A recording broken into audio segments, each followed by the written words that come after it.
Hello everyone. जैसा कि आप जानते हैं, कल यानी कि 10 नवंबर 2024 को Uttar Pradesh national means cum merit scholarship का एग्ज़ाम था। यूपी NMMS 2025-26 का एग्ज़ाम था कल। इसमें क्लास 8 के बच्चे पार्टिसिपेट करते हैं और जो बच्चे इसमें क्वालिफाई होते हैं उनको 1000 पर मंथ स्कॉलरशिप गवर्नमेंट की तरफ से प्रोवाइड की जाती है 4 सालों के लिए। और ये इसमें वही बच्चे एलिजिबल हैं जो गवर्नमेंट स्कूल्स में पढ़ाई कर रहे हैं और जिनकी इनकम कम है। तो इसका जो पेपर आया था, उस पेपर को आज में 2 पार्ट में पेपर डिवाइड रहता है।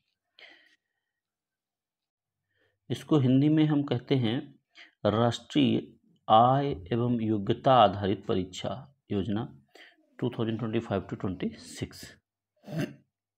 इस परीक्षा में जो पेपर आता है उसमें 2 पार्ट्स मेन रहते हैं। एक मेंटल एबिलिटी यानी रीजनिंग के 50% होता है और 50% सैट स्कॉलस्टिक एप्टीट्यूड टेस्ट। तो आज इस वीडियो में हम सैट को देखेंगे कि सैट किस तरीके के क्वेश्चंस आए थे और इनको कैसे सॉल्व करेंगे। ये क्वेश्चंस आपकी हेल्प कर सकते हैं प्रिपरेशन में, ओलंपियाड के लिए भी या अन्य जो कॉम्पिटिटिव एग्जाम्स आप दे रहे हैं उनमें आपकी हेल्प कर सकते हैं। तो देखते हैं कैसा पेपर था और पार्ट्स थे। ये है सैट 2025 स्कॉलस्टिक एप्टीट्यूड टेस्ट। इसमें यानी कि शैक्षिक अभिरुचि परीक्षण, इसके मुख्यतः 3 सेक्शंस होते हैं। मुख्यतः 3 सेक्शंस होते हैं। कौन कौन से? एक तो पार्ट होता है साइंस का, एक सोशल स्टडी का और एक मैथमेटिक्स का। 3 सेक्शन से क्वेश्चन, टोटल 90 क्वेश्चंस इसमें पूछे जाते हैं। तो जनरल इंफॉर्मेशन दी गई है उसके बारे में कि सारे क्वेश्चन आपको ट्राई करने हैं।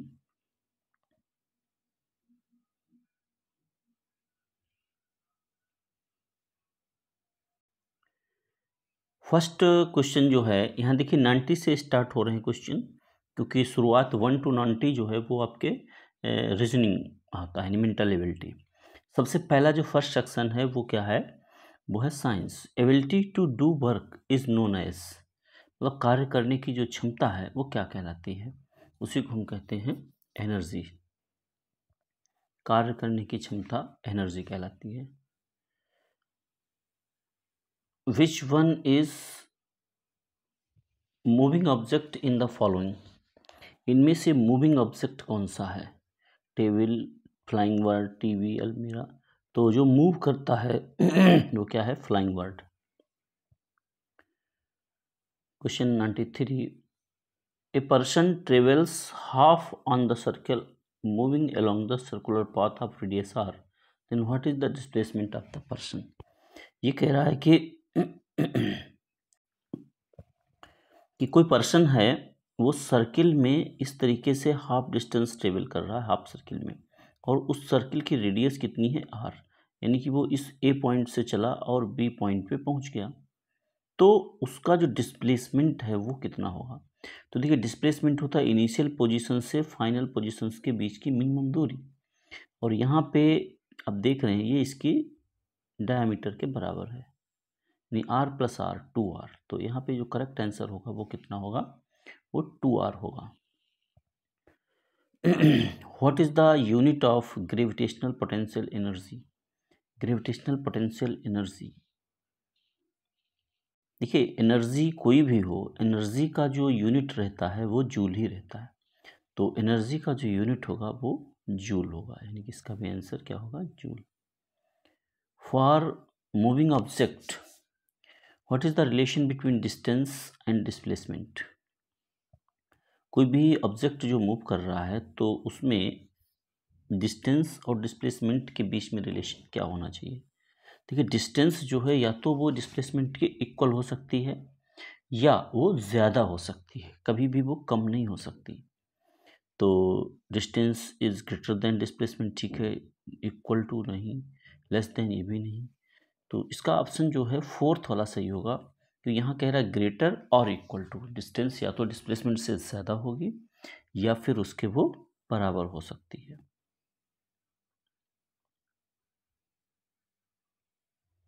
Next 96 question.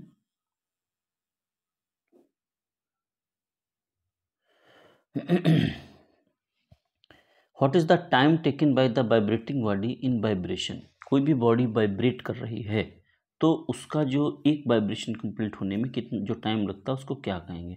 जैसे ये ग्राफ है मान लीजिए हमारा, तो एक वाइब्रेशन यहाँ से चल करके यहाँ पे जा करके कंप्लीट हो रहा, तो यहाँ तक जो टाइम है टोटल वो हमारा कहलाता है टाइम पीरियड। मतलब time taken in one revolution या one vibration is called the time period. तो यहाँ पे इसका करेक्ट आंसर होगा B. Lightning conductor is made of which material. Lightning conductor यानी कि हम बिल्डिंग्स या ऊंची ऊंची बिल्डिंग्स की सुरक्षा के लिए इसको लगाते हैं, तो लाइटनिंग कंडक्टर मोस्टली कॉपर से बनाया जाता है, क्योंकि वो कंडक्टिंग मटेरियल है और वो जो भी करंट मान लीजिए यदि लाइटनिंग होती है तो वो ज़मीन के अंदर चली जाती है। इन the following which one is not luminous objects. इनमें से कौन सा ऑब्जेक्ट ल्यूमिनस नहीं है। बुक, स्टार, सन, एलईडी। बुक नहीं है, और सारे लाइट प्रोड्यूस करते हैं, ये लाइट प्रोड्यूस नहीं करता है। Question number 99। For a ray incident normally on a plane mirror, what will be the relation between angle of incidence and angle of reflection. ये कह रहा है कि जैसे कोई लाइट रे परपेंडिकुलर आती है तो उसका एंगल ऑफ इंसिडेंस और एंगल ऑफ रिफ्लेक्शन क्या होगा। देखिए एंगल ऑफ इंसिडेंस जो होता है वो नॉर्मल और इंसिडेंट रे के बीच में होता है। ये मान लीजिए हमारा आई है और ये आर है, तो लेकिन यहाँ पे कह रहा है नॉर्मल पे ही आ रही है, तो एंगल आई कितना हो जाएगा, आई हो जाएगा 0 और आर भी हो जाएगा 0। तो इसका जो करेक्ट आंसर होगा वो होगा 2, I is equal to R is equal to 0। Next है question 100। In the following which one is transparent object. इनमें से ट्रांसपेरेंट मतलब वो ऑब्जेक्ट होता है जिनमें से लाइट पास हो सकती है आर पार। तो कार्डबोर्ड ओपेक है, मेटालिक शीट भी ओपेक है, मिरर भी ओपेक है। क्लीन ग्लास जो होता है वो हमारा ट्रांसपेरेंट होता है। नेक्स्ट क्वेश्चन है what is the normal temperature of the human body. देखिए ये बहुत कंफ्यूजिंग बच्चे हो जाता है, तो 37 लगा देंगे, वो ये नहीं देखेंगे क्या लिखा है। 37 या फ़ारेनहाइट लिखा है, वट हमसे यहाँ पे फ़ारेनहाइट में पूछ रहा है, तो फ़ारेनहाइट में 98.6 डिग्री फ़ारेनहाइट होगा। Third option is the correct option. What is the middle colour of the rainbow. Rainbow के जो 7 कलर्स होते हैं उनका क्रम क्या होता है, विव ग्वार, यानी VIVGYOR। तो violet, indigo, blue, green, yellow, orange, red. तो मिडिल कलर यहाँ पे हमारा क्या है, ग्रीन। तो इसका जो करेक्ट आंसर होगा वो होगा green.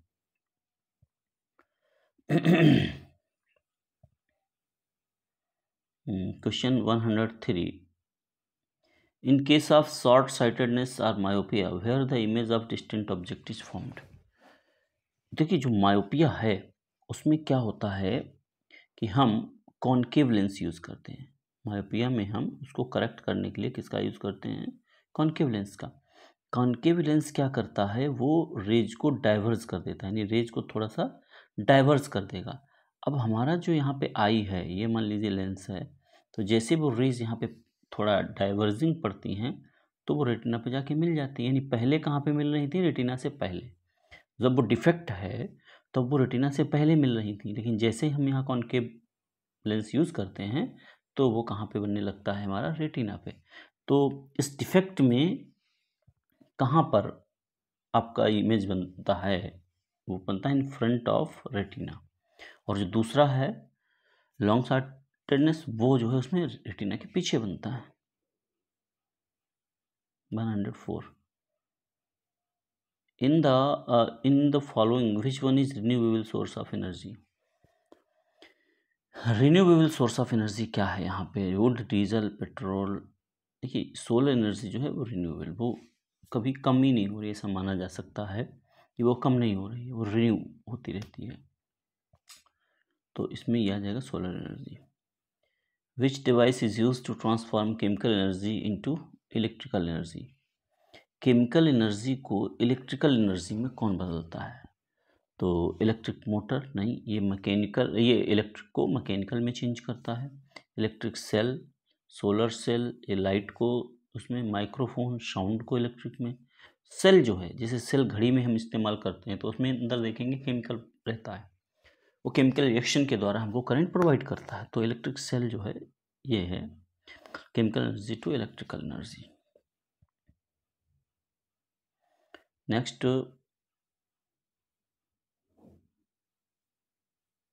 by adding chromium oxide we get glass with the color। इसमें आपको येलो, पर्पल, ब्लू, ग्रीन, यहाँ जो क्रोमियम ऑक्साइड है, क्रोमियम ऑक्साइड से ग्रीन कलर हमको प्राप्त होता है। बहुत ज़्यादा हाई कंसंट्रेशन इसका कर देंगे, ये कलरिंग एजेंट है, तो ब्लैक भी हो जाता है, लेकिन मोस्टली ये कलर ग्रीन फॉर्म करता है। Correct order of force of attraction between the molecular in the substance। correct order of force of attraction between the molecule। देखिए जो फोर्स ऑफ अट्रैक्शन है वो सॉलिड्स में सबसे ज़्यादा होता है, लिक्विड में उससे कम होता है और गैस में सबसे कम होता है। तो इसका आंसर होगा B. Example of reversible change. Example of reversible change यानी कि जो रिवर्स हो सकता है, रिएक्शन होने के बाद फिर से पुनः अपनी पूर्व अवस्था में आ सकता है। कर्डिंग ऑफ मिल्क नहीं हो सकता है, मेल्टिंग ऑफ वैक्स हो सकता है।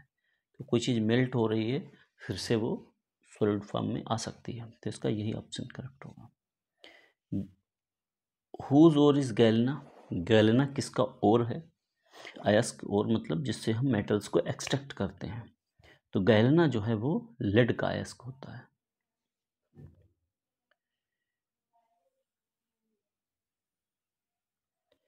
इसके बाद है 110, the temperature of lower fixed point of a laboratory thermometer. मतलब जो लेबोरेटरी थर्मोमीटर है उसका लोअर पॉइंट का इंडिकेटर रहता है फ़ारेनहाइट में। तो फ़ारेनहाइट में जो लोअर पॉइंट होता है वो होता है 32 degree Fahrenheit. Smallest unit of matter. Matter की सबसे छोटी यूनिट क्या है? जैसे सारे मैटर्स बने हुए हैं, मॉलिक्यूल, कंपाउंड, और मॉलिक्यूल भी छोटी है लेकिन एटम से ही मिलकर के मॉलिक्यूल बनता है, तो इसका करेक्ट आंसर होगा एटम।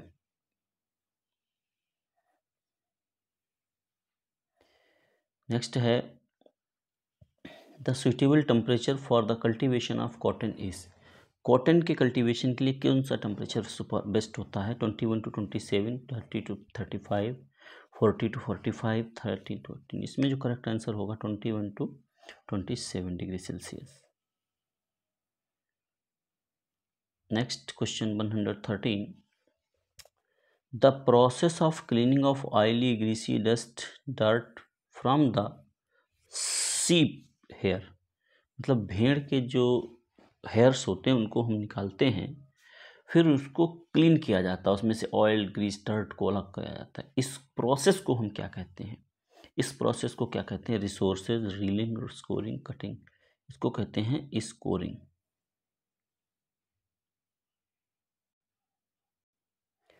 नेक्स्ट क्वेश्चन है 114, कह रहा HCl plus NaOH gives X plus H2O plus heat. तो यहाँ पे आप देख सकते हैं हाइड्रोक्लोरिक एसिड है, तो ये एसिड है और ये हमारा क्या है? बेस है।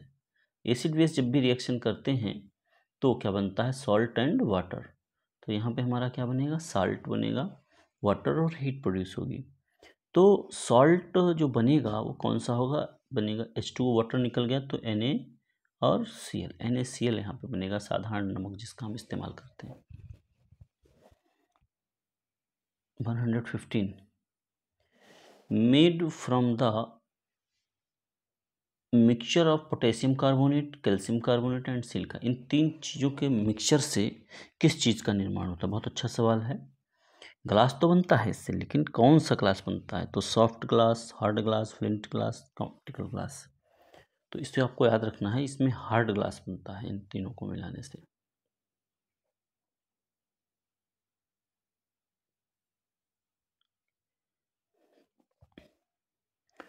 नेक्स्ट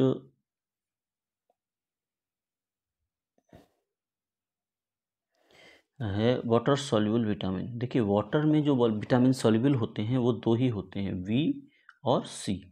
तो यहाँ पे हमारे जो ऑप्शन में दिया गया है वो बी दिया गया है, तो option B is the correct option. Next है synthesis of food by green plants is called. जिस प्रोसेस के द्वारा फूड बनता है ग्रीन प्लांट से, वो क्या कहलाती है? Respiration, symbiosis, excretion. वो हमारी कहलाती है फोटोसिंथेसिस कहलाती है। Next 118 enzyme found in saliva. ये क्वेश्चन बहुत ज़्यादा पूछा जाता है 118 पे, जो है कि जो सलाइवा है, यानी कि जब हम खाना खाते हैं तो मुंह में सलाइवा आ जाता है, उस सलाइवा, क्योंकि जो डाइजेशन है वो starts from the mouth, mouth से स्टार्ट हो जाता है। अब उस सलाइवा में कौन सा एंजाइम रहता है जो खाने को जो पचाता है, कार्बोहाइड्रेट का पाचन स्टार्ट होता है? तो वो रेनिन होता है, टाइलिन होता है, लाइपेज, मल्टेज। तो इसका जो करेक्ट आंसर है वो है टाइलिन। टाइलिन एंजाइम सलाइवा में पाया जाता है और जो उसको डाइजेशन में हेल्प करता है कार्बोहाइड्रेट के। नेक्स्ट है, कह रहा है कि excretory material in words. Words में एक्सक्रीटरी मटेरियल क्या होता है? Urea, amino acid, uric acid या अमोनिया। तो बर्ड्स में जो मटेरियल होता है एक्सक्रीटरी मटेरियल, वो होता है uric acid. Correct answer. Next है question, non flowering plant is mango, lily, rose, fern. यहाँ आप देख सकते हैं सारे फ्लावरिंग प्लांट्स हैं, फर्न को छोड़कर।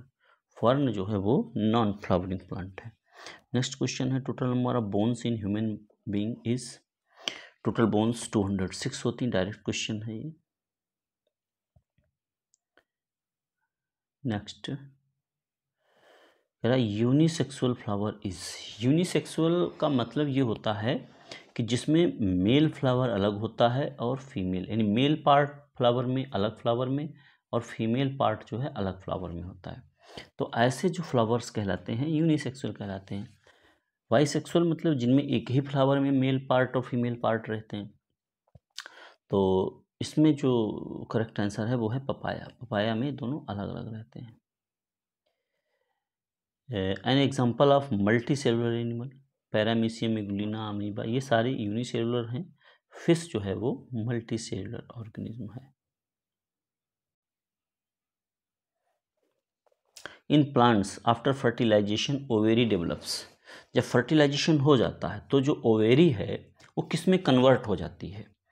जैसे जो उसके ओव्यूल्स थे वो सीड्स में कन्वर्ट हो गए, तो जो ओवेरी है वो किस में कन्वर्ट होती है? Seed, stem, leaf, fruit. वो फ्रूट में कन्वर्ट हो जाती है, यानी ओवेरी ही फ्रूट में ट्रांसफॉर्म हो जाती है। और दूसरा क्वेश्चन है कि which is not an example of unicellular exam. Unicellular इनमें से कौन सा नहीं है? फिर वैसे ही क्वेश्चन है जैसा ऊपर था, तो ये हो जाएगा आपका अर्थवर्म। अर्थवर्म यूनिसेलुलर नहीं है।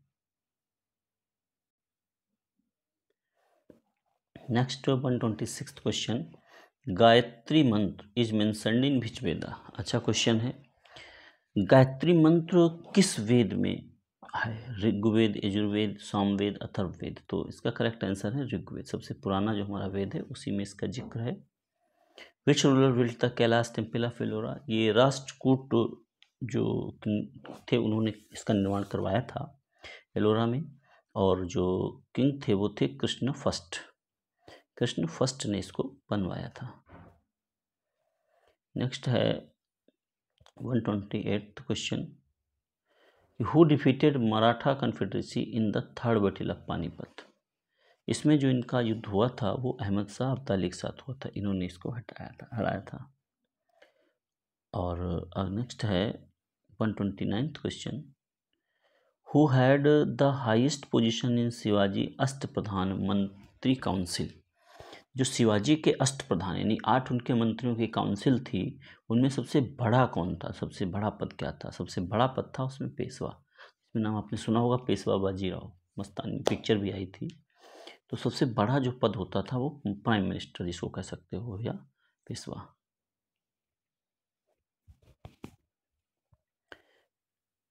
During whose reign was Dhamma Mahamatra appointed.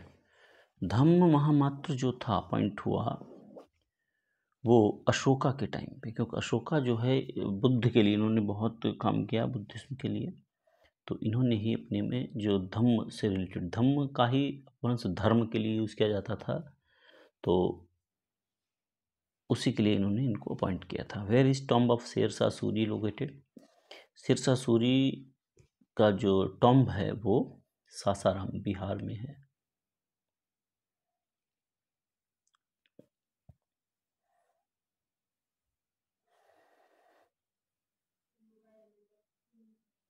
Next question है, विच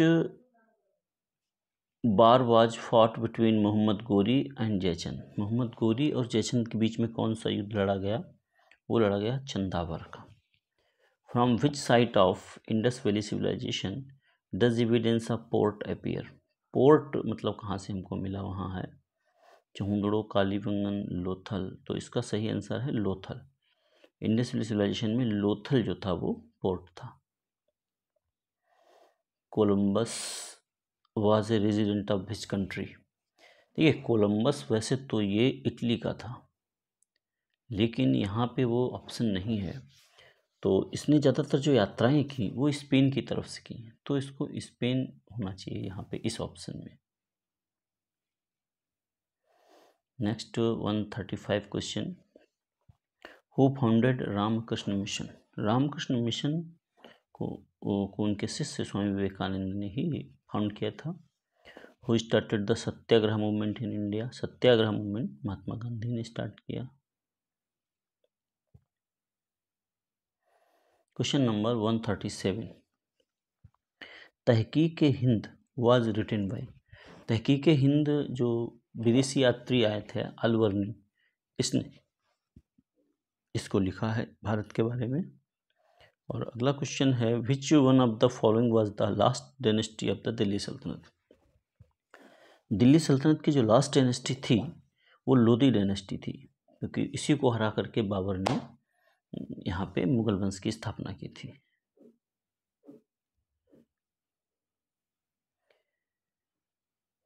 इन which language Tuzuk Babri was written में। तुझके बाबरी जो थी वो बाबर की ऑटोबायोग्राफी थी, और यह किस लैंग्वेज में थी? तो ये टर्की लैंग्वेज में थी।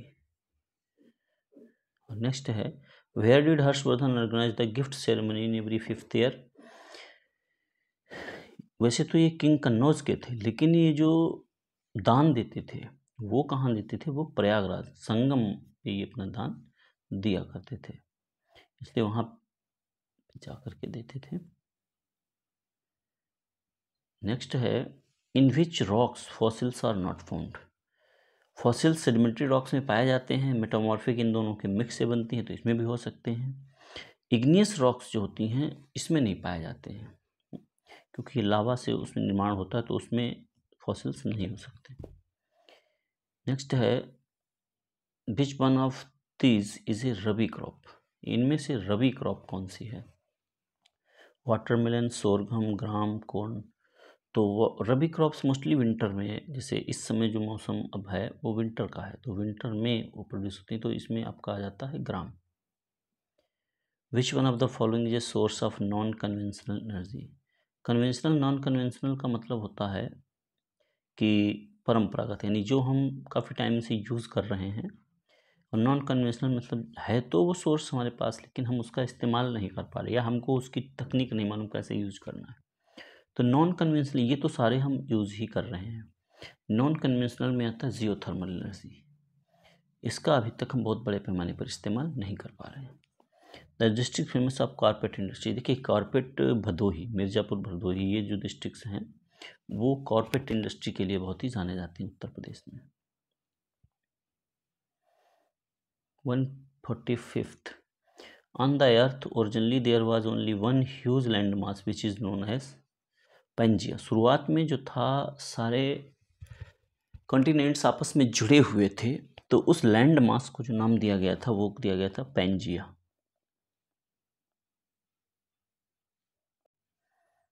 नेक्स्ट है विच one of the following is not a cold current.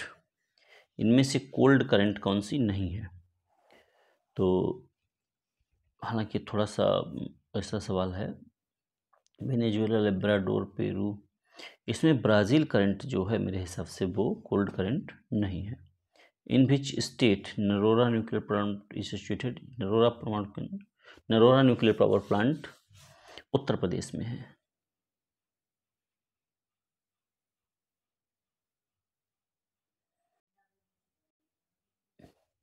Folded mountain का एग्जांपल क्या है? Folded Black Forest, Western Ghats, Mauna Loa, Himalaya. Folded mountain का जो एग्जांपल है वो है Himalaya.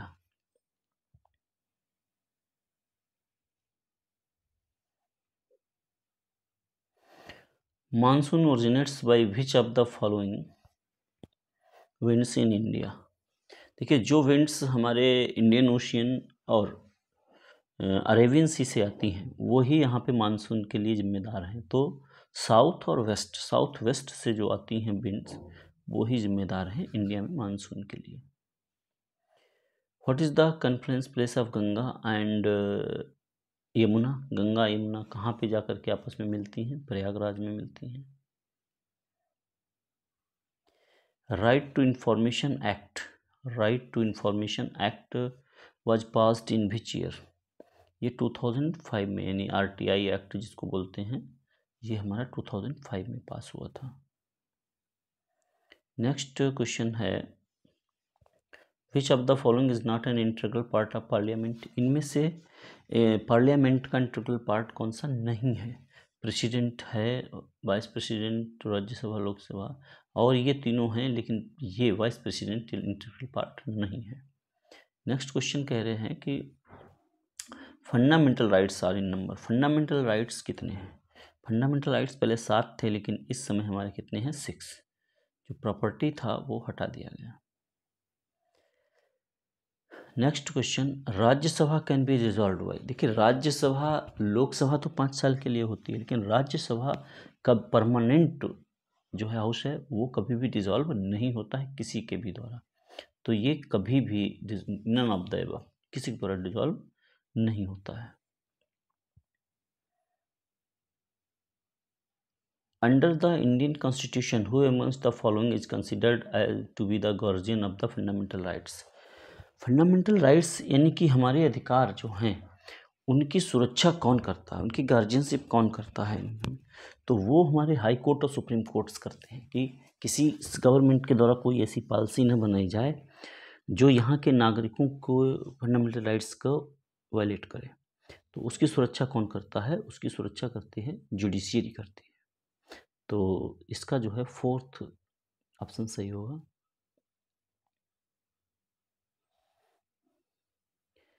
Next question, the fourth pillar of the democracy is. Fourth pillar of the democracy is Lok Sabha, Rajya Sabha, president, media. इसको हम मीडिया को फोर्थ पिलर कहते हैं, pillar.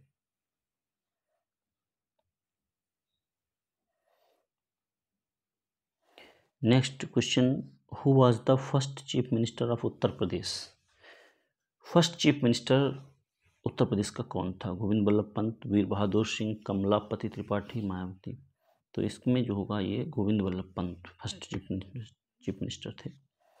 What should be the age to contest the election of district panchayat member? 25, 21, 23, 20, 30। तो इसमें correct answer होगा 21 years.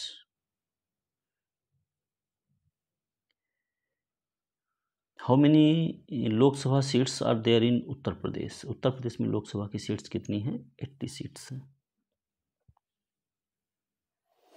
Who was the permanent president of constitution assembly. देखिए पहले सच्चिदानंद सिन्हा को बनाया गया था अस्थायी रूप से, टेम्परेरी, लेकिन परमानेंट जो थे वो हमारे डॉक्टर राजेंद्र प्रसाद थे। यहाँ से आपका मैथमेटिक्स स्टार्ट हो गया है, 20 क्वेश्चंस। तो देखते हैं इसमें पहला क्वेश्चन है, breadth of the rectangle is 2/3। Breadth of the rectangle is 2/3 of its length. तो लेंथ को हमने मान लिया कितना आ गया, x आ गया, तो इसकी ब्रेड्थ कितनी हो जाएगी, 2/3x होगी। कह रहा उनका एरिया मतलब इसको x से मल्टीप्लाई कर दिया, यानी 150 है, तो x² इज इक्वल टू हो जाएगा 150 इंटू 3/2, डिवाइड कर लोगे यानी 75 इंटू 3, तो ये आ जाएगा 225। तो x इज इक्वल टू हमारा कितना आ गया, 15। x इज इक्वल टू आ गया 15, x इज इक्वल टू 15 आ गया। इसका मतलब ये हुआ कि l हमारा कितना है, 15 है, और v 2/3 इसका है, यानी कि 2/3 15 इंटू 2/3, 3 5 15 यानी 10। तो अब हमसे पूछ क्या था, ratio of breadth to length, तो ब्रेड्थ टू लेंथ 10:15, तो 5 2 10, 5 3 15, 2:3, यहाँ पे करेक्ट आंसर होगा इसका। First option is the correct option. Next question कह रहा है कि Abhishek had 7.45 rupees, he bought toffees for 5 rupees, the balance amount left. सीधा है, यानी इसके पास इतना मनी था और इसने टॉफी खरीद लिया, तो माइनस कर देना इसमें से 5.3, तो माइनस करोगे तो 5 4 3 1 और 2, यानी 215 यहाँ का इसका करेक्ट आंसर होगा।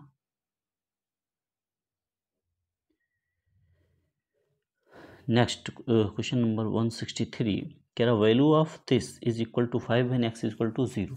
तो इसमें x इक्वल टू 0 पुट करेंगे तो हमारा कितना आ जाएगा, जी पहला 0 हो जाएगा, ये भी 0 हो जाएगा, -a + 1 इज इक्वल टू 5, तो a इज इक्वल टू आ जाएगा 1 - 4, सॉरी 5, यानी -4, a की वैल्यू कितनी आएगी, -4, तो इसका ऑप्शन फोर्थ करेक्ट है।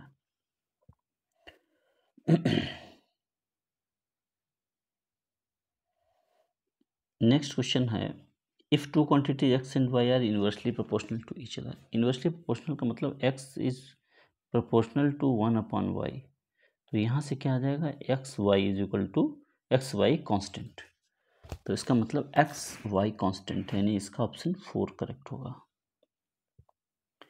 165 question, radius of the circular pipe is 10 centimetre. एक सर्कुलर पाइप है, उसका रेडियस है 10 centimetre. The length of the tape required to wrap one around the tape, तो इसके चारों तरफ एक टेप लगाना, कितनी इसकी लेंथ होगी, तो सर्कमफ्रेंस जो होता है वो 2πr होता है, 2 × 3.14 इंटू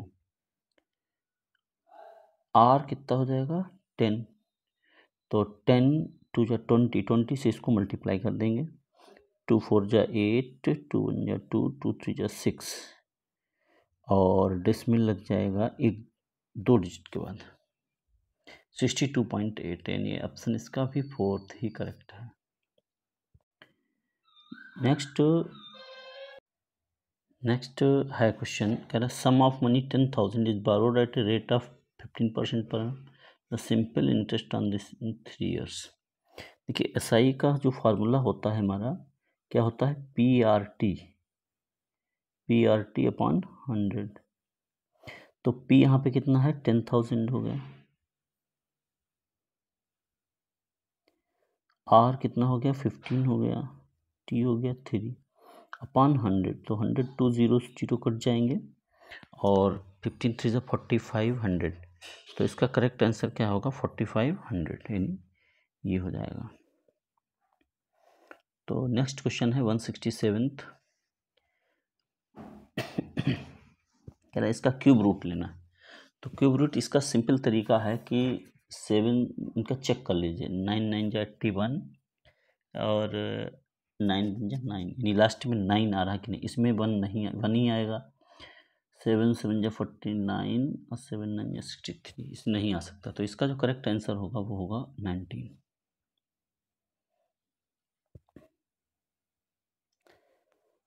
नेक्स्ट है, कह रहा है if the number 347 is completely divisible by 11 then smallest digit at place of star. इस स्टार पे हमको बताना है कि कौन सा नंबर आएगा यदि ये कम्प्लीटली डिविजिबल है 11 से। देखिए इसका तरीका ये होता है कि ऑड और इवन प्लेस पे जो नंबर्स हैं इसको हम x मान लेते हैं। तो ये जैसे हमारा 1 है नंबर पे, ये 2 नंबर पे है, सॉरी ये 1 पे है, ये 3 पे है, 4 5 पे है, ये ऐसे ही ये 2 पे है, ये 4 पे है, ये 6 पे है। तो ऑड और इवन का सम ले लेते हैं। तो ये हो जाएगा हमारा 1 3 5, तो 8 4 12 प्लस एक्स, एक हमारा क्या हो गया 12 प्लस एक्स हो गया। 2 4 6 ले लेते हैं, 7 3 10 4 14, ये 14 आ रहा। तो इसमें ये होता है कि ऑड और इवन का जो डिफरेंस है या तो वो मल्टीपल हो 11 का या 0 हो। तो मल्टीपल बनाने में ज़्यादा बड़ी नंबर हमको ज़रूरत पड़ेगी। तो इन दोनों का डिफरेंस 0 कैसे कर सकते हैं, इसमें हम 2 ऐड कर दें तो ये भी 14 हो जाएगा। तो इनका डिफरेंस कितना आ जाएगा 0। तो 2 पुट कर सकते हैं इसकी जगह पे हम। तो इसका जो करेक्ट आंसर होगा वो 2 होगा यहाँ पे। 169th question, in an isosceles triangle its 2 equal sides are 2x plus 3 4x minus 1 if its third side is this then the perimeter of the triangle is। देखिए यहाँ पे दो साइड्स इक्वल हैं, तो इक्वल साइड्स यही दोनों हैं, तो इनको इक्वल कर देते हैं। 2x plus 3 equal to 4x minus 1, solve करेंगे तो इसको इधर भेज देंगे तो 2x 4x is equal to 2 आ गया, x इज इक्वल टू 2 आ गया है। तो अब हम निकाल सकते हैं साइड सारी। तो 2 2 4 3 7, ये भी 7, 2 3 6 माइनस 2 4, तो 7 7 4 आ गया। पेरीमीटर निकाल 18, तो इसका पेरीमीटर कितना आ गया 18। Next 170 question, percentage form of 2:3:5, इसका परसेंटेज कैसे हम निकालेंगे। तो देखिए इसका तरीका क्या होता है, इनका सबका सम कितना आ जाएगा 10 आ जाएगा। तो 2 का परसेंटेज निकालना है तो 2/10 इंटू 100 यानी 10 इन 20, पहले का 20 आ गया, इसी का दूसरे का 30 आ जाएगा, तीसरे का 50 यानी 20 30 50। तो इसका करेक्ट आंसर भी इसका 4th हो जाएगा। 171 क्वेश्चन, कह रहा है if by adding 2/3 to 3/4 of a number it become 15। तो कह रहा है 3/4 ऑफ ए नंबर, 3/4 मान लीजिए x का, इसमें हमने ऐड कर दिया 2/3, तो ये कितना हो जाता है 15। तो इसको इधर ले जाके माइनस कर देंगे तो देखिए क्या हो जाएगा 3/4x is equal to 15 minus 2/3, 5 15 3 जा 45, 45 माइनस 2 यानी 45 माइनस 2 ये हो जाएगा 43/3 इंटू 4/3, यानी कि ये हो जाएगा 43 इंटू 4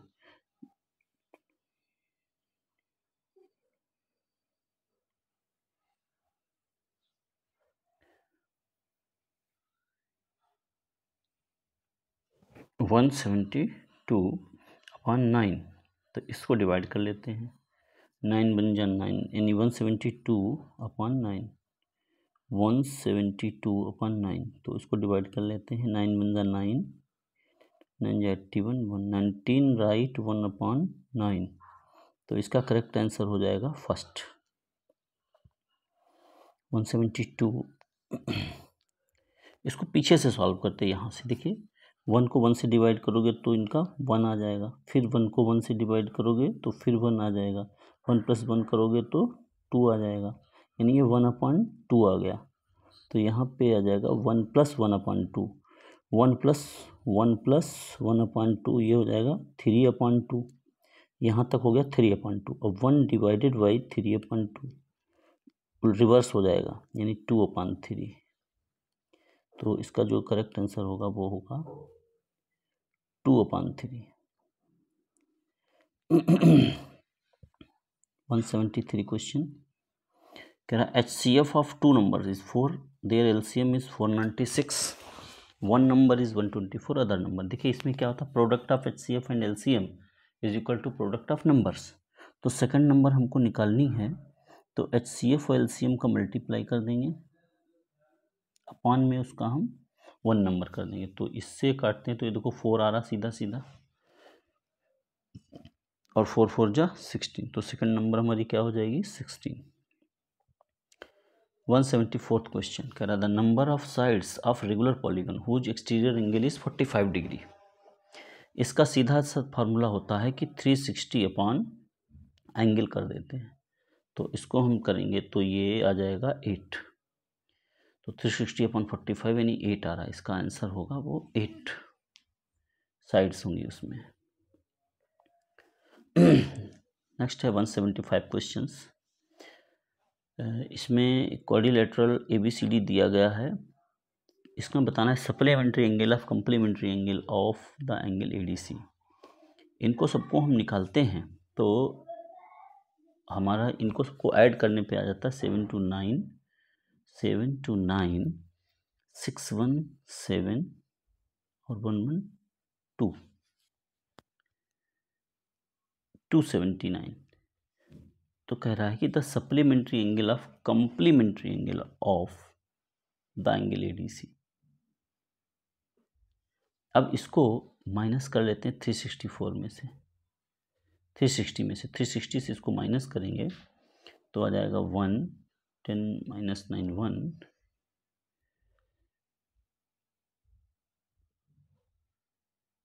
15 81, यानी 81 आ गया हमारा। अब ये हमारा कितना आ गया 81, इसका कम्प्लीमेंट्री कितना होगा 9। अब 9 का सप्लीमेंट्री क्या होगा, 9 का सप्लीमेंट्री निकालने के लिए इसको 180 से माइनस कर देंगे तो आ जाएगा 171।